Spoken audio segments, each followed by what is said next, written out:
সাংবাদিক নিগ্রহের প্রতিবাদে আপনার আন্দোলন কেন? দেখুন, গণতন্ত্রের চতুর্থ স্তম্ভ সংবাদ মাধ্যম।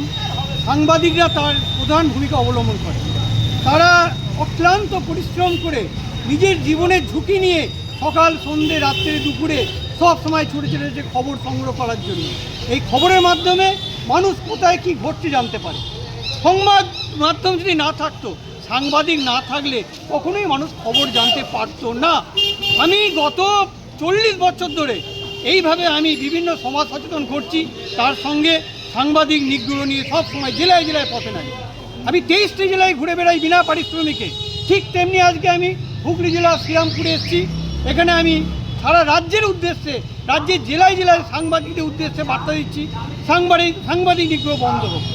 আপনারা জানেন, ধর্মতলাতে ছাত্রদের আন্দোলন যে সময় ছিল, সেই আন্দোলনে পরিকল্পিতভাবে 9 জন সাংবাদিককে পেটানো হয়, মারা হয়, তারা আক্রান্ত হয়, তাদের অত্যাচার করা হয়, প্রত্যেকেই তারা হাসপাতালে ছিল। তো এইভাবে যে সাংবাদিকদের অত্যাচার করা হয়, এটা একটা ছোঁয়াচে রোগ হয়ে গেছে। যেমন এটা মধ্যযুগের বর্বরতা চলে আসছে। ডাইনি যেমন ছোঁয়াচে রোগ, ঠিক ছোঁয়াচে রোগ সাংবাদিকদের পেটানো। যে কেউ দেখতে সাংবাদিকদের পেটাচ্ছে। কারা পেটাচ্ছে? যারা অসামাজিক কাজকর্ম করে, যারা অন্যায় করে, তাদের অসামাজিক কাজকর্ম রুখতে সাংবাদিককে পিটিয়ে সাংবাদিকদের মুখ বন্ধ করতে চাইছে। কিন্তু গণতন্ত্রের চতুর্থ স্তম্ভকে কোনোদিন মুখ বন্ধ করা যাবে না। তারা ভুল করছে। আমি জনগণকে, সরকারকে বলবো, আপনারা প্রত্যেকেই একজোট হয়ে সাংবাদিকদের পাশে থাকুন। রাজ্য সরকার, কেন্দ্র সরকারকে বলবো, সাংবাদিকদের নিরাপত্তা চাই, সুরক্ষা চাই।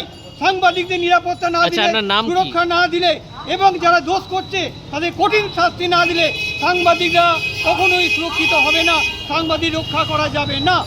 আমার নাম ডক্টর স্বপন দত্ত বাউল, পূর্ব বর্ধমান। আচ্ছা, পূর্ব বর্ধমানে কোথায় বাড়ি? খাজা আনোয়ার বেড়ে আমি থাকি।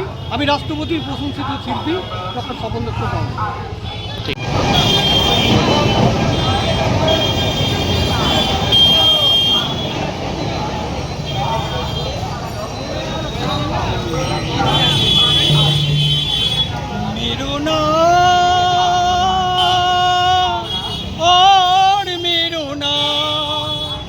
সাংবাদিককে আর মেরো না, সাংবাদিককে মারলে তোমরা খবর দেখতে পাবে না। সাংবাদিককে মারলেও গো খবর জানতে পারবে না। মেরো না, মেরো না, মেরো না, মেরো না, সাংবাদিককে আর মেরো না। সাংবাদিককে মারলেও খবর দেখতে পাবে না। ধর্মতলায় সাংবাদিক নিগ্রহ নিন্দনীয় ঘটনা। ধর্মতলায় সাংবাদিক নিগ্রহ লজ্জাজনক ঘটনা। দোষীরা শাস্তি তোমরা পাবেই ওগো, ছাড়ান তোমরা পাবে না। মেরো না, মেরো না, সাংবাদিককে কেউ মেরো না। সাংবাদিকের কাজ হলো খবর সংগ্রহ করা, সত্য মিথ্যা ঘটনা তুলে ধরা। সাংবাদিকের কাজ হলো খবর সংগ্রহ করা, সত্য মিথ্যা সব ঘটনা তুলে ধরা। অসামাজিক কাজকর্ম করে যারা, সাংবাদিককে নিগ্রহ করে তারা। অত্যাচার না থামালে, নিরাপত্তা না দিলে সাংবাদিককে রক্ষা করা যাবে না। মেরো না, মেরো না, সাংবাদিককে আর মেরো না। সারা বাংলায় সাংবাদিকদের এক ছাতার তলায় আসতে হবে।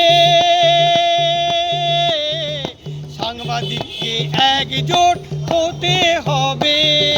সাংবাদিকদের মধ্যে কোনো ভেদাভেদ থাকলেও গো চলবে না। একজোট হলে কেউ অত্যাচার করতেও গো পারবে না।